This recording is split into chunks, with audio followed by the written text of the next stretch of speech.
Es una escena cotidiana. A ver, cualquiera que haya pasado tiempo con niños pequeños lo ha visto alguna vez. Alguien está dibujando tranquilamente en el salón y de repente, ¡zas!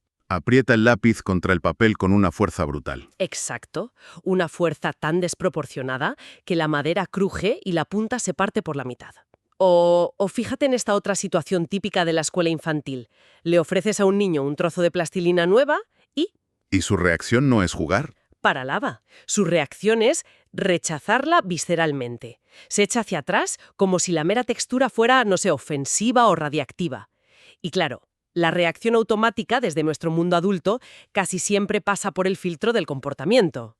Sí, lo catalogamos al instante, o sea, sin pensar. Tal cual. Pensamos que es una rabieta injustificada, que el niño tiene un carácter destructivo o que, bueno, simplemente está desarrollando manías extrañas. Esa es la lectura más rápida, digamos, la que llevamos codificada por defecto en el cerebro. Clasificamos esas acciones como un desafío a la autoridad o como un capricho infantil. Un capricho que requiere una corrección inmediata, claro, para evitar que se convierta en un mal hábito. Eso es.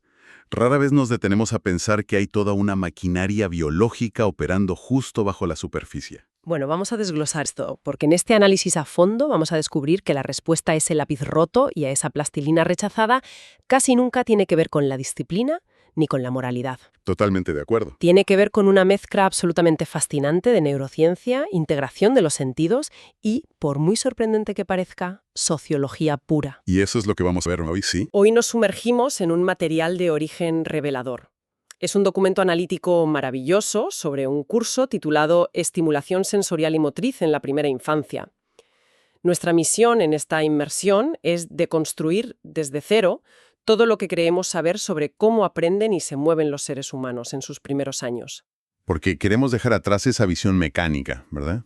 Exacto, esa especie de lista de la compra donde vamos tachando hitos de desarrollo como si programáramos un robot. Queremos lograr entender la conexión invisible pero profunda que une el movimiento físico, la emoción y la propia arquitectura del cerebro. El documento hace un trabajo brillante al plantear este viaje. Nos pide que dejemos de ver a los niños como pequeñas máquinas defectuosas que necesitan reparación constante. O calibración, sí. En su lugar, nos invita a leer sus movimientos, sus rechazos y sus tropiezos como un idioma complejo. Un idioma que si aprendemos a descifrar, nos está diciendo a gritos qué necesita su sistema nervioso en ese milisegundo exacto. Para poder organizar el mundo que le rodea.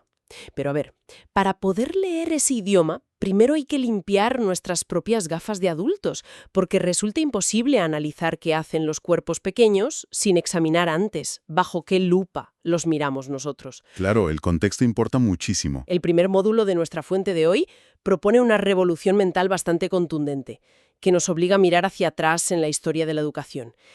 Y esto rompe bastantes esquemas porque empieza cuestionando la propia idea de la infancia. Sí, el texto acude a los estudios del historiador Philip Aries para desmontar un mito fundacional. Nos explica que la infancia, entendida como esa etapa donde el niño es un ser incompleto, O un recipiente vacío, ¿no?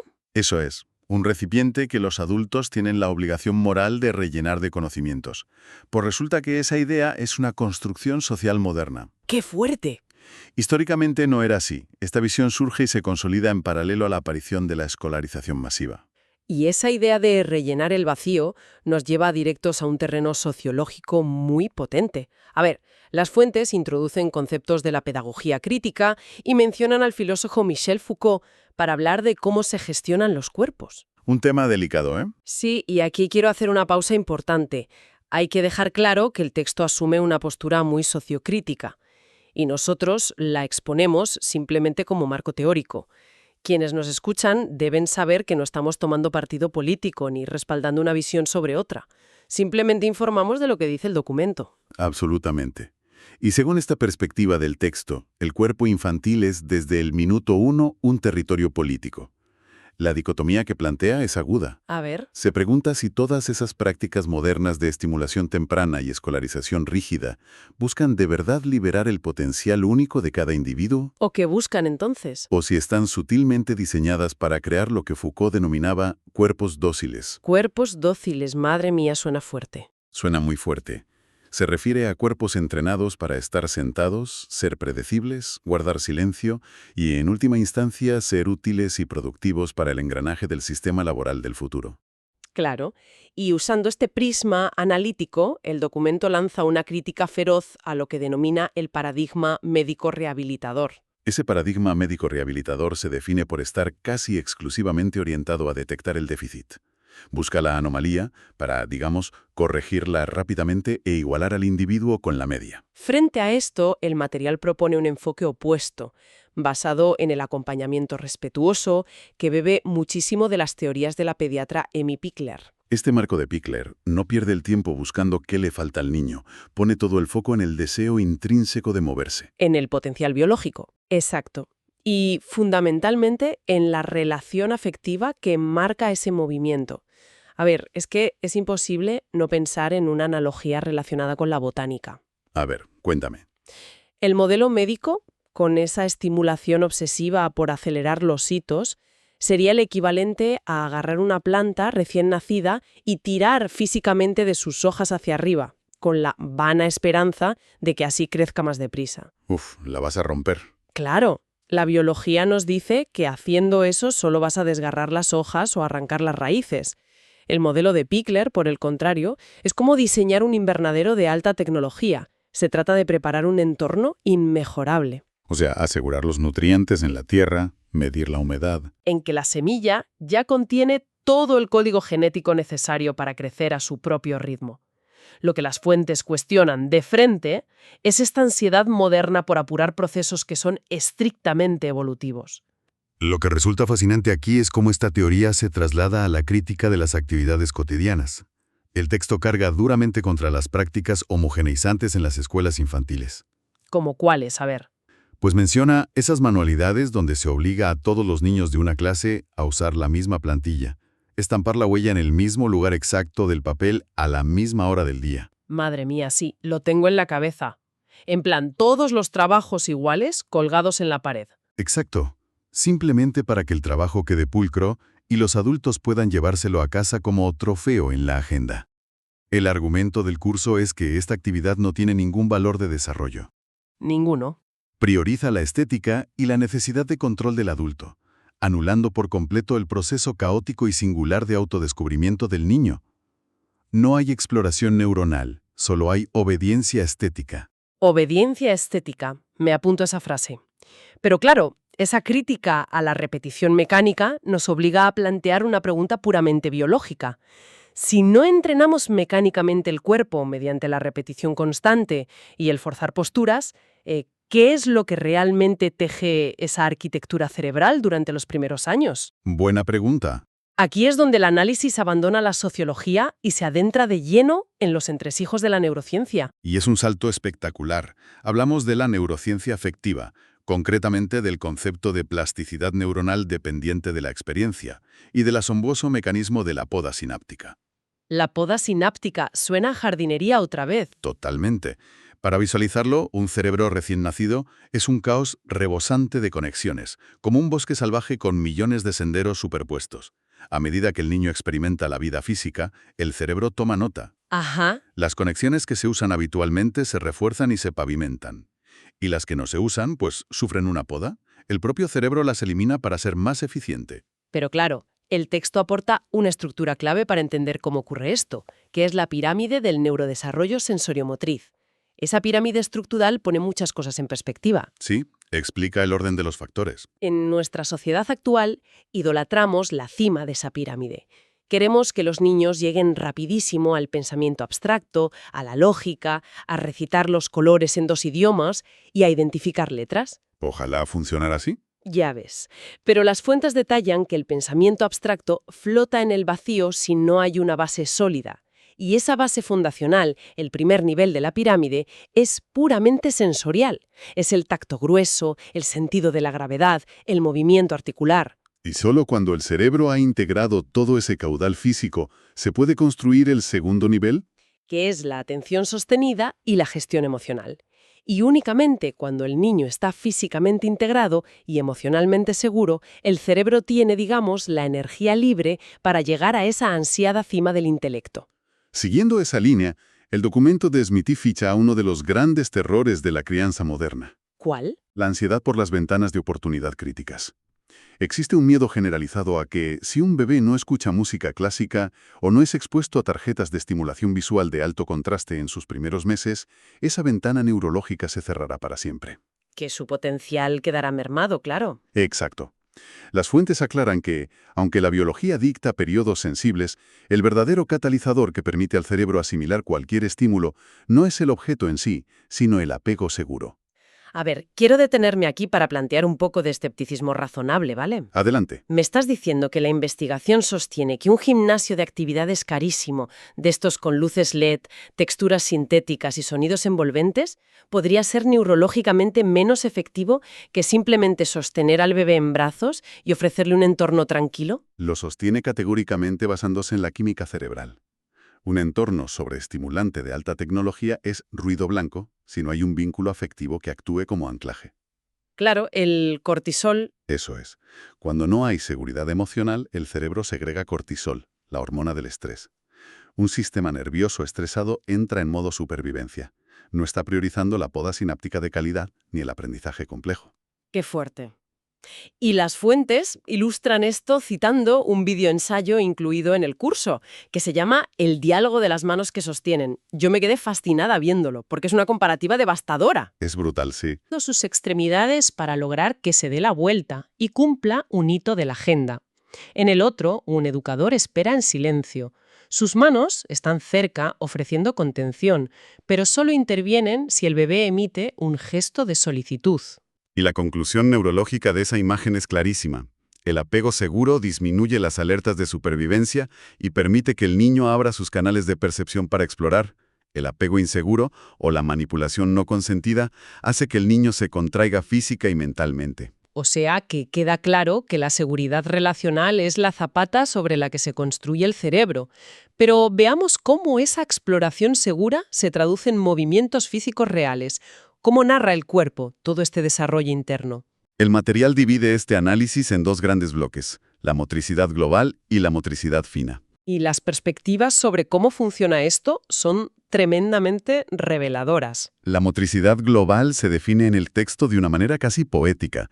Dice que es la conquista del espacio. Me encanta esa frase. Abarca desde el primer volteo en el suelo, pasando por el arrastre, el gateo, hasta alcanzar la bipedestación. Y rescatando esa filosofía de Pickler que mencionabas antes, la regla de oro aquí es que el trabajo del adulto jamás debe ser sentar a un niño que no sabe sentarse por sí mismo. Claro, el objetivo es configurar el entorno para que el cerebro del niño calcule el riesgo, coordine sus músculos y decida ejecutar la acción cuando esté maduro para ello. El caso práctico que expone la investigación es vital para entender este mecanismo.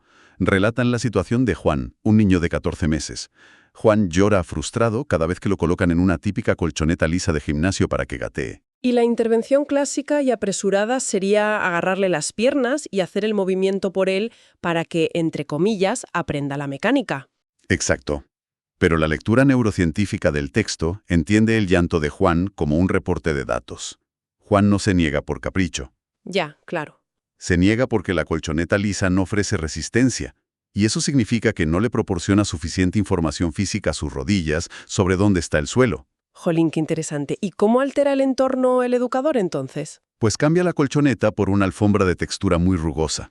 Esa fricción envía señales claras al cerebro de Juan sobre su posición.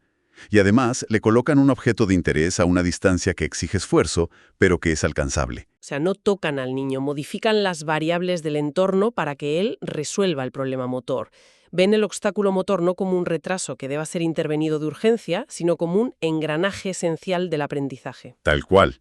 Y esta reverencia por el proceso autónomo es aún más pronunciada cuando el texto aborda la motricidad fina. Ah, la pinza fina. Sí, el desarrollo de la aprehensión, hasta llegar a la famosa pinza fina, donde se usa la oposición del pulgar y el índice, no se describe como un simple truco anatómico. Las fuentes lo catalogan como el gran hito de la hominización. Madre mía, la hominización. Sí, a nivel cerebral requiere una inhibición neurológica brutal poder frenar el movimiento de todo el brazo para aislar la fuerza en 2 dedos diminutos. El documento llega a describir esta conquista de la mano como una preescritura emocional. Preescritura emocional. Uf. Porque es la primera vez que el individuo puede separar físicamente un fragmento del mundo para examinarlo de cerca. Aquí es donde la cosa se pone realmente interesante. El texto eleva la categoría anatómica de la mano y llega a denominarla el segundo cerebro. Me parece una metáfora buenísima. Y encaja a la perfección, porque la mano de un bebé en sus primeros años actúa literalmente como una antena parabólica de alta sensibilidad, escaneando y decodificando la materia del universo. Para nutrir esta antena, el documento aboga por algo llamado el cesto de tesoros. El famoso cesto de tesoros. Sí, que está muy lejos de los juguetes de plástico lisos, que siempre ofrecen la misma temperatura y textura. Este cesto contiene objetos de la vida cotidiana. Cosas normales, vamos. Claro, una cuchara de madera que retiene el calor, una piña de pino de geometría afilada y rugosa, piezas de metal frío, retales de seda o lino. Cada vez que esa antena toca una de estas superficies, está enviando paquetes masivos de datos a través de los nervios periféricos directamente al lóbulo parietal. Increíble. Es esa información física tan cruda la que años más tarde permitirá sostener conceptos matemáticos abstractos. Estoy segura de que mucha gente no se imagina esa conexión. Pues ese trasvase de información física al cerebro nos sirve de puente ideal para analizar los sentidos, porque ese movimiento hacia la piña de pino o la cuchara no ocurre por casualidad, está completamente guiado por el procesamiento sensorial. Claro. El análisis profundo que hacen las fuentes de los sistemas sensoriales fundantes es quizá la parte más disruptiva del documento, sobre todo porque expone cómo la sociedad moderna vive casi exclusivamente orientada a la vista y al oído, Totalmente. ignorando sistemas primitivos que gobiernan nuestro comportamiento. Pues profundicemos en esos sistemas olvidados que conforman este banquete sensorial. El primero es el sistema táctil. La piel no solo nos cubre, ¿eh? El texto la define como la frontera primordial, el límite físico que separa el yo de todo lo demás. Una definición muy profunda. Y al hablar de la piel, abordan el mecanismo de la defensa táctil que conectamos con lo que decíamos al principio del programa. Sí, este concepto cambia por completo la óptica. El documento ilustra la defensa táctil con el caso de Martín, un niño de 18 meses. Martín reacciona con arcadas y llega a vomitar si se le obliga a manipular plastilina. Claro, y la lectura popular asume que es una rabieta para llamar la atención. Pero la explicación neurobiológica aclara que su amígdala cerebral está interpretando esa textura novedosa no como un juego, sino como una amenaza física real. Su sistema nervioso autónomo entra en pánico y desencadena una respuesta fisiológica de rechazo, en este caso, el vómito. Y claro, ante esta respuesta fisiológica, el enfoque de los educadores críticos descarta la exposición forzosa. La intervención pasa por el control del niño. Se le ofrece la plastilina dentro de una bolsa con cierre hermético. Para que la vea y la toque sin mancharse. Exacto, permitiendo que experimente la densidad sin el componente táctil amenazante. Días después se le ofrecen herramientas de madera para tocarla, reduciendo el riesgo. Se valida su límite en todo momento. Y esto entronca de lleno con otra tesis impactante del material: el toque respetuoso. Esto es clave. El toque respetuoso se extrae del ámbito de la simple cortesía y se eleva a la categoría de acto político. El documento afirma que la manera en que los adultos interactuamos físicamente con los niños sienta las bases neurológicas y psicológicas de su autonomía corporal. Fundamental. Se argumenta que no se debe cargar, mover abruptamente, ni besar a un niño sin previo aviso o sin leer una respuesta afirmativa en su lenguaje corporal. Tratar su cuerpo con esa consideración es el mecanismo primario para que integren el concepto de consentimiento. Es de una lógica aplastante, pero muy poco aplicada. Pasando al segundo protagonista silencioso de este banquete, tenemos el sistema vestibular. Funciona como el giroscopio o el GPS del cerebro y reside en el laberinto del oído interno. Su trabajo es informar continuamente de dónde está la cabeza en relación con la implacable fuerza de la gravedad. Ni la desregulación de este sistema explica comportamientos aparentemente caóticos. Hay niños con inseguridad gravitatoria que entran en pánico si sus pies pierden el contacto con el suelo. Ah, claro. Y en el extremo opuesto, niños que parecen turbinas inagotables, girando y saltando contra los muebles.